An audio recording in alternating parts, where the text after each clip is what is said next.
I got to play the island in WWE 2K25 at Creator Fish. Shout out to 2K and WWE Games for inviting me. We actually got online for the first time ever with servers at one of these creator events, and we actually got to play the game. I'm going to talk about the brand new world that is the island in WWE 2K25. The big experience. We're going to dive deep into everything, including the online, the story mode, the features, the districts, the customization, the unlockables, and everything. I got you covered here because I actually played the game mode. So let's jump into it. First off, if you have no idea about the island, well, I'll get you a little rundown here. It's the online multiplayer with CAWs, create a wrestler, superstars, whatever you will. And you get to unlock customization stuff and rank up your CAW superstar there. It's only for PS5 and Xbox Series X and S, so PS4, Xbox One, and PC are going to miss out on that one. But if you get the Deadman or the Bloodline Edition, you can play a week early on March 7th or March 14th for everybody. So let's talk about the island and what they're saying is going to be so special about this. It's multiplayer action. Imagine up to 50 players in one server all running around competing and chilling together. Yes, that's right. You can chill with your friends here. And yes, that's actually accurate and true. The tagline for what they think this is actually was pretty true. It's like a wrestling universe in your hands where you're on your own private island with 50 of your best friends or random people. You can link up with your buddies. And it's super easy. Actually, when I got on, I could actually see who was online. If my friends were online, I could spot my friends. And if I wanted to play a match with them, I could click a few buttons and I was in a match with my friend. If you're feeling competitive, there's PvP matchmaking all over. And you can challenge other players to real-time matches. You can win and lose, and if you do, that determines your rank, starting at bronze and climbing all the way up to diamond. So if you want to rank up your creative superstar and that's your thing, be competitive online. Every match does count. Now I will say this, I'll preface this, at least the build that I played, playing against your friends did not rank you up. You did not unlock anything. I think they're trying to prevent cheese there, but I think that maybe they'll change that as it goes on. I'd love to get something, but at the point that I played, you didn't get anything. So where does all this craziness lead us in the island? It's split into 4 districts, and there is a single player story mode to get that experience put down. Each has its own flavor. You got the Heroes Headquarters. That's where the good guys hang out. Then we got the Arcade of Tomorrow, which I thought was the coolest one. This one has a lot of futuristic tech and gaming. There's like an arcade there, and I thought that was pretty cool. And then there's the Temple of Ancestors. Think about like Lucha Libre, Rey Mysterio, that kind of stuff. There's masks you can get in there. It's got a big traditional wrestling Mexican Lucha Libre feel there. And then we got the Deadlands, which is the Undertaker, dark, gritty, you know, that kind of stuff. So each one has its own place all over, and there's a hub for quests, challenges, and PvP showdowns. Let's talk about what everybody really wants to know about, and that's the customization. As you get in your superstar, you build your superstar, or you bring one in that you already have. You can pick one of 4 superstars there. Once you get one of those 4 save slots and you level up your character, you can earn XP and VC, and then you can get new stuff to unlock. You can get new overalls, which will, you know, of course, the higher overall will let you have a better superstar. And it's not just about those overalls. There are those theme shops like the WWE shop, Jordan, and Nike, which I did frequent the Jordan one over and over just to get new shoes. But these are the accessories that you can get. You can get stuff to use on your creative superstar, and if you get that, you can actually use it in the main game. So if you get a fresh pair of J's, you can take that out and use it on a regular superstar, which is pretty cool there. I did see a lot of people complaining about that, which was not good, and it's not a good look. But I do say that this kind of integration with Nike and WWE Shop and Jordans were not actually in the game before, so it's kind of cool that you can do that. But if you don't like that thing, you don't really have to play it, and you don't have to play this mode. So if it's not for you, you don't have to do it.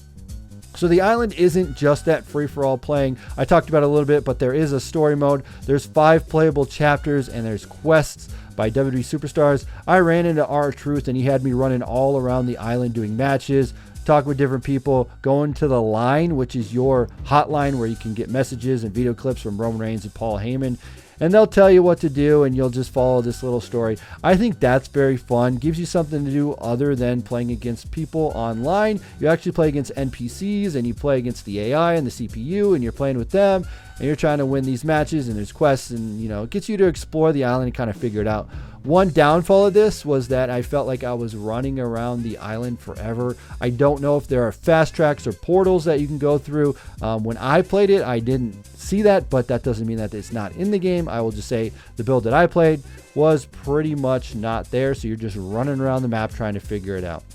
Again, since it's online, I will say this: you have to have a good internet connection, and even that is not going to guarantee that you're going to have the best connection when you're going to play PvP matchups, because I don't know that there are dedicated servers for this. I think it is just peer-to-peer, which kind of stinks, because I don't know any online multiplayer game nowadays that really does have peer-to-peer. All of them have dedicated servers, and I think if they want this mode to succeed, dedicated servers are a must. Because, well, now it's time to talk about playing those online matches with the friends. I will say, as I stated earlier, it was very easy to get in a match with somebody that you are friends with. If I had them on my friends list, or I was actually just near them in the island, I could just send them a request by clicking on players near me, and then I could play a match with them right away. That was very seamless. You wait, you go in, and then you're into a match. The only bad part was, again, this is just a WWE Games online match where their connection wasn't great. There was a lot of slowdown, and it felt like the match was very sluggish, but it was on par with, the normal WWE online stuff. So if you play online, you're used to this and you can get by, then you're going to have a fun time in this. But if you don't like it, if you don't like this slowdown and the lag, it's going to be a bad time for you. I will say that I don't know if they're going to fix this or if this was just from the servers I was playing on when I was down there, but I think that they need to have a really solid online connection if this is something that they're going to keep going there. I'm not sure if it's going to get better or worse when it goes on. We'll have to see there. Now let's talk about the competitive, because we talked about playing with your friends, but the competitive, that's the rank system. Every time you win a match, you rank up, you get rank points, you lose, you'll drop some, and your total place is bronze, silver, gold, platinum, or diamond. You want to climb the ladder and get rewards. There's challenges, and I think there are live events. I didn't get to access any of these live events, maybe because it was just the early build of the game, but I think there's going to have special matchups or challenges or whatever to unlock cool things in the game, but I don't have any details on that yet. Either way, they're going to try and keep things fresh with these events and all of that, but at the end of the day, it really is running around, seeing people on the island, which the island is huge and it's very cool. But seeing people on the island, unlocking attires and things for your created superstar, and then actually playing matches with whether it's an NPC or whether it's a challenge or whether it's against, one of your friends or some stranger that you're getting there. So let's talk about the vibe of the island. This is a huge swing for WWE 2K25. They were going for the city from NBA 2K. It's where you can hang out, compete, and grow your superstar in this living, breathing world that they have created here. If they nailed it, it could be huge for WWE games, but if they miss, it's going to be one of those modes where I'm like, I don't know. It was good in theory. What I have seen here is that it is 50-50 on whether people do like this or they don't like it, even before they've played the game. I will say that taking a chance like this is very cool. I think doing something new and making something very awesome could be huge for the franchise. Taking a risk is always good, but if it doesn't pay off, it's going to make people kind of sad, and it's just not going to be good. I think what's really going to determine if this game mode is good, bad, or ugly is how the community takes this game mode. Do they embrace it? Do they get into it? Do they have a good time? Or is it not fun and it's cheese and the matches aren't fun and the challenges aren't fun and it's just not great? Maybe it's just another way to upgrade your CAW and you get in and you unlock some stuff and then you leave. I don't know. We'll have to see how that plays out. It's also very interesting that this is next-gen exclusive, so it's only on the PS5, the Xbox Series X and S, not even on PC, and not even on the PS4, so that's kind of weird. So if you got the console, you can play it. If you don't, you're missing out on some of this stuff, and I don't know if people are upset or not, but I think if you're going to push forward, I think that's cool, and them going forward into this is pretty cool. Honestly, when I sat down and played it for a little bit, the online match kind of made me sad. The connection wasn't great, but I don't know if it was just there. But I do think just looking at the island, being in the island and going, wow, this is pretty cool. This is something brand new for the WWE Games franchise, so we'll have to see. So let me give you a quick recap here of everything that I just talked about.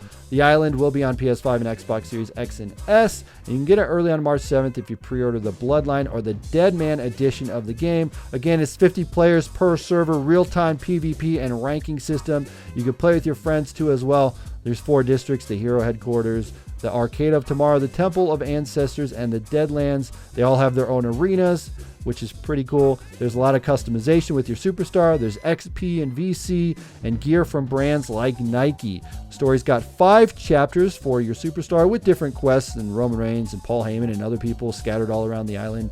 And you'll need to play this online, so you have to have a good internet connection if you want to have the best experience for this. Again, I don't think there's dedicated servers, so it's up to your connection and the other player's connection when you're playing the matches there.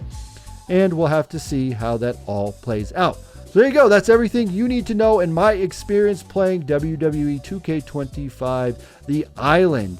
It looks like it's going to be wild and fun to play with your friends. I don't know. That's what I would hope. But we'll have to see when the final build actually drops. We'll have to see if the vibe is going to be good or bad when the community gets on. But they do seem to have something for everybody. So we'll have to see. I'm not sure. Let me know what your thoughts are, though, if you're excited for the island. Did you like what you saw when all the stuff that I recorded? I think the quests are pretty neat. You know, when you go in and you run around and you talk to NPCs and you do these matches, I think that's a fun little thing. If they have more of those and you can unlock stuff by doing that, I think that's really fun. If there's stuff to do with your friends, I think that's really fun as well. But if the connection isn't great, playing with your friends isn't going to be so great. Anyway, guys, let me know all your thoughts in the comment section below. As always, I'm TonyPizzaGuy. We'll see you in another video.